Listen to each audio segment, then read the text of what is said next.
Floor puzzle का ये question RRB technician exam में आया था, जहां पर आपको कहा गया है 6 लोग हैं P Q R S T और यू, एक ही इमारत की 6 अलग अलग मंजिलों पर रहते हैं। इमारत की सबसे निचली मंजिल को 1 से क्रमांकित किया गया है, उसके ऊपर की मंजिल को 2 से क्रमांकित किया गया है और इसी तरह आगे भी। सबसे ऊपरी मंजिल को क्या है 6 से क्रमांकित किया गया है, जैसा कि मैंने टेबल में दिखाया है। अब कहा है पी सम संख्या वाली मंजिल पर रहता है, यानी इसका मतलब या तो 2 पर या 4 पर या 6 पर साथ ही साथ क्या कहा है कि वो संख्या 4 पर नहीं रहता। तो इसका मतलब जो P है या तो वो रहता है 6ठी पर या कौन सी मंजिल पर रहता है, दूसरी पर, ठीक है ना।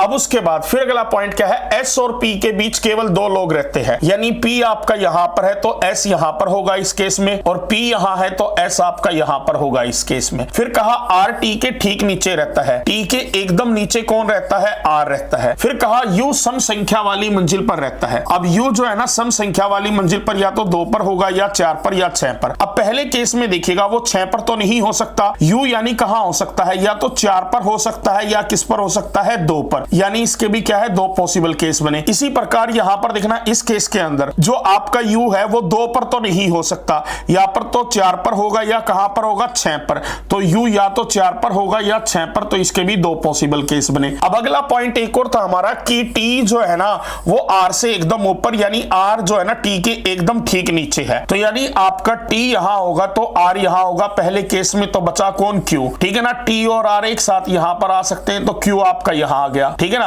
अब T R एक साथ यहां नहीं आ सकते, T R एक साथ यहां पर आ सकते हैं केवल, और Q आपका आ गया नीचे की ओर। अब कहा Q सबसे निचली मंजिल पर नहीं रहता, तो यानी ये भी केस हट गया, ये भी केस हट गया। अब पूछा है क्वेश्चन ने Q और S के बीच कितने लोग रहते हैं, तो Q और S के बीच केवल एक लोग रहता है, वो भी कौन, U।